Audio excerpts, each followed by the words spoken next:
Hi guys, today we are back reading IceBreaker, a #1 New York Times bestseller by Hannah Grace, chapter 11.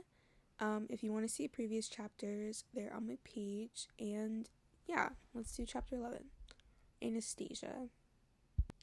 If there is one day I'm exceptionally grateful for Aaron, it's on competition days. In contrast to my fidgeting, panicking self, Aaron is calm and relaxed, gently reassuring me that it will be okay. Meanwhile, I'm throwing up from anxiety. Unsurprisingly, according to him, it was okay that we're going to sectionals. Brady even joked that I skated better than usual, crediting my serious head injury. Go figure. I'm like this every time. The older I get, the more there is at stake, and the worse the anxiety becomes. Aaron is as calm, if not calmer, than he was when he started skating together freshman year. I think the difference is Aaron hasn't qualified before. He's never fallen and gone across the rink. And thankfully, he's never dropped me. He's never given himself a reason to not be confident. We got through today, but the pressure is on even more for sectionals next month. If we get through that, we're off to nationals in January. Brady has been annoyed with me from day one and is not getting further in my younger years. She says I have talent, and she doesn't understand why I haven't been to international competitions before. The honest answer is my partner at the time. James wasn't up to it, and I didn't want to find someone new because I loved him. Absurd is her favorite word to describe it. You were amazing today, Aaron says, looking at me from the driver's seat. We usually traveled with Aubrey, but Aaron drove today since the competition was close. I can't wait for Lo to see the video. After something like this, Lola is subjected to a play-by-play of our routines. She'd probably say she would watch us in action since it was so close by, but Robbie asked her to watch the Titans play for their first home game of the season. I was expecting Aaron to be a bitch about it when she floated the idea this morning, but he was surprisingly positive and said she could always come to the next one. You too. I couldn't have done it without you. We're a good team, Stas. We argue sometimes, but we can't do what we do with other people. It wouldn't be the same. Annoyingly, he wasn't wrong. I know. We're all going the way. I can feel it. If we keep up what we're doing and stick to our meal plan, we can smash it. Do you want to grab dinner or something? I doubt Lola will be back from the Titans game yet. I can't. Sorry, I've got plans with Corey and Davey.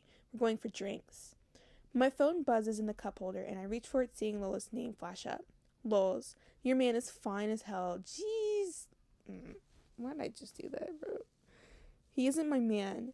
He should be. He just slammed someone into the wall, and I swear I got a flutter. What's happening? Don't know. Still don't understand hockey. Robbie is wearing a 3-piece suit and shouting at people, though. Pregnant emoji. OMG, are they winning? Yeah. Nate keeps sliding them in so sassy. So easy. Just like he did with your kid. Bro. Seriously? Just like he did with your kitty cat. Okay. I hate you. Let him puck your... This girl is freaky. Let him puck your mouth, Stacy. Deleting your number. Want to go out tonight to celebrate? Not if it's with the hockey team. I look forward to you changing your mind. I know Lola well enough to know there's no point in trying to avoid the guys tonight. It might be fun because unfortunately I like a lot of them. I told her under no circumstances was I going to Robbie's birthday party last week, and then I had to sit there, staring at her smug smile. While she did my makeup for the party, I definitely wasn't going to. If she's going out, and so is Aaron, there's no point in me staying home alone, right?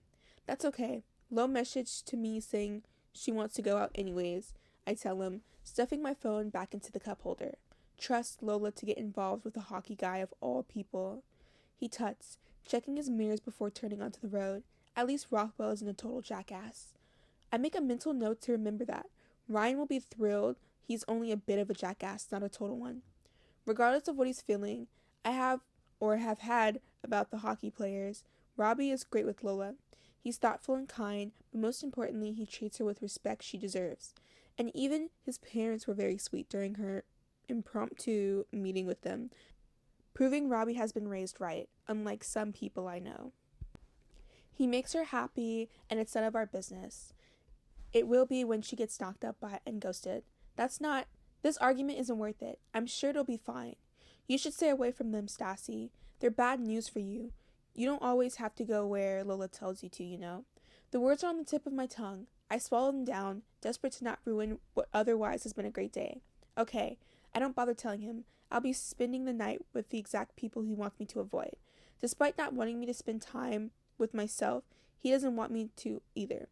I'm trying to look out for you, Stassi. I care about you. We're partners. That goes beyond skating. I know you'd do the same for me. I make allowances for Aaron, despite desperate to cling to those lovely moments we share. He doesn't care about me.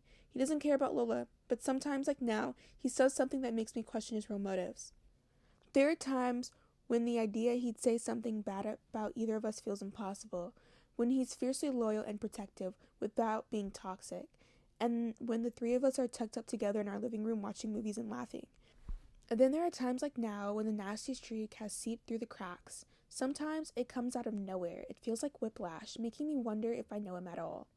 I wait for the car to stop outside our building before leaning over to hug him. I care about you too, Aaron. I'm half ready by the time Lola bulldozes her way into my bedroom, hops up on beer and Jolly Ranchers. I love hockey. She looks at the part of in her Mitchell jersey and Titans beanie, and I'm a little jealous I didn't get to go. Not as much as I love figure skating, obviously, but hockey has more drama. It was like an opera, but with snacks. I'm obsessed. She looks around, realizing I'm the only one home. Where's the ice princess? Drinks with friends. I asked him if he wanted to grab dinner with me, but he said no. Oh, and the hockey guys suck. I don't have to go where you tell me to, which is great news. She groans, throwing herself on the couch beside me. I swear, that boy is so dramatic. We're going to the Honey Pot. We're going to get married. The Honey Pot is the most popular nightclub in Los Angeles. It's super exclusive. We only get in because Briar, our neighbor, works there. Lola made it her mission to befriend her when she found out we lived in the same building. Lo hates working out. No, that's an understatement. Lo despises working out with her entire being. But she went to the gym every day until she charmed Briar. She was candid about her motivations from the beginning, and luckily Briar thought it was funny. Every time we were in the club, Lo makes me buy her a drink to thank her for that sacrifice. No weddings, so I shouldn't wear my bridesmaid dress? I tease, poking her in the ribs with she's ticklish. Don't, she begs, rolling away from me. I'm too full of beer to be pouted.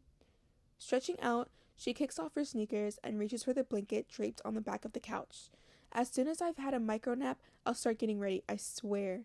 Lola's micro nap turned into a real nap, and I've been listening to her run around the apartment, cursing frantically, trying to get ready for the past 45 minutes. She's blaming me, but she doesn't remember the abuse she hurled my way each of the 5 minutes I tried to wake her up. I'm alone with my thoughts while I wait, and I can't escape the realization that I'm nervous about seeing Nate. He had Robbie's text Lola this morning to pass on good luck message, which was sweet of him. Yay, we hit page 100 out of please don't tell me it's 500 pages. There's 400. Great. It's time to bury the hatchet. He's clearly a good guy, like everyone has told me. Now I've had a week to process it. I don't feel embarrassed about my lack of willpower last week. We're both adults. Sometimes adults let other adults prove they don't need navigation tools to find a G-spot. It's normal. Okay, I'm ready. Lola looks unreal in black, strapless corset, Max Morgan midi dress. It's her go-to when she doesn't know what to wear. She says she needs to get her money's worth since it costs so much. She bought it last year during the rare trip to Rodeo Drive. It's beautiful, but her dad was not pleased when he received her credit card bill. Her hair is pinned straight down her back in contrast with her normal curls, and she framed her eyes with perfect winged eyeliner. Looking up at me, she smiles. I know I'm hot, but we have to leave. Steve has already been waiting for 5 minutes. Walking across the lobby to our waiting Uber, Lola giggles to herself, which is always suspicious. What? Nothing, Lola. Just wondering if you're going to keep it in your pants tonight. But I realize you're not wearing any anyway. You're so childish. Sorry. You're not even a little bit sorry. She winks, holding up her car door for me as I climb in. Do you want me to get on my knees and beg for forgiveness? I hate you. Sure you do. Just like you hated Hawkins when you came all over... Oh my gosh, bro. Okay. When you came all over his face. Freaky much? Steve, the Uber driver, begins to choke on the air, but he doesn't say anything, which is enough for me to give him 5 stars when he drops us off. The Honey Pot is busy, as you expect, on Saturday night. We chat with Briar for a couple of minutes before someone tells her in her headset about an issue, and she runs off to deal with it. The guys have reserved one of the booths in the VIP area, ready to celebrate their win of the first season. I'm most excited to see Henry. At this point, I don't feel like a statement requires explanation. It seems we aren't the only ones who gets perks from Briar. When Lola told me about the booth earlier, she said Nate had pulled a favor so Henry wouldn't get carded. Nate knew Henry wouldn't want to go to campus party without them, and he didn't want Henry to be home alone. I'm trying not to obsess over how sweet he is. I buy Lola a drink, thanking her for the millionth time for the 6 weeks that she did cardio. Making our way over to the booth, my stomach is full of nervous energy. Bobby spots us for the first time, crushing us both with oxygen-stealing hugs. I'm so glad you came, he shouts over the music. Maddie's next, proudly showing me his swollen eye, which appears to be going purple. He shouts the details of the fight, looking to Lola for confirmation it was cool like he says it was. Most of them are sitting in the booth, the rest are talking to people, obviously trying not to go home alone tonight. One person is missing though, not that I care. The only person I'm going home with Lola is tonight. I told her as much in the Uber. She gave me a sarcastic okay and went back to texting Robbie. I'm in a quieter part of the club with Joe and Chris, watching Henry talk to 2 women. The only way to describe how I'm feeling right now is astonished. They're both hot as hell, flicking their hair around, throwing their heads back, and laughing at everything he says. What is he saying to them? Where is the quiet and shy Henry I know and love? Joe laughs at my bewildered expression. It's like this everywhere we take him. Women freaking love him. No shit. Chris huffs, gulping down his Jack and Coke. I just want to know how he does it so I can do it too. I'm busy listening to them discuss theories when hands land on my waist from behind. I feel a breath on my neck. You shouldn't be drinking. You have a head injury. Spinning around to face me, he straightens up. I immediately spot the angry-looking cut on his neck. Moving closer, I reach up, rubbing my thumb beneath it gently. Did you try to quad lutz too? Nate chuckles, his body vibrating against mine. Vibrating. Oh, from the music. I'm slow. Yeah, you made it look super easy. Thought I'd try. My body is buzzing from the proximity. No, it's the alcohol. Definitely the alcohol. I'm unbothered by the proximity, the same way I'm unbothered about how he's smiling down at me. Anastasia unbothered Alan. What happened? I asked, keeping the conversation moving so I don't have to time a spiral. He brings a glass to his lips, smirking as he sips. It turns out people from Washington aren't very friendly. A vicious lie, Hawkins. We're famously very friendly. He shrugs, still smirking. I wanted you to show me because I'm struggling to believe you. Prepare to be amazed. I'm already amazed by you, Anastasia, he says. Winking with that, he steps around me and heads over to the booth. What just happened? Okay, that was chapter 11. Make sure to subscribe for chapter 12, and the previous chapters are on my page. Also, sorry for the voice. I'm kind of sick.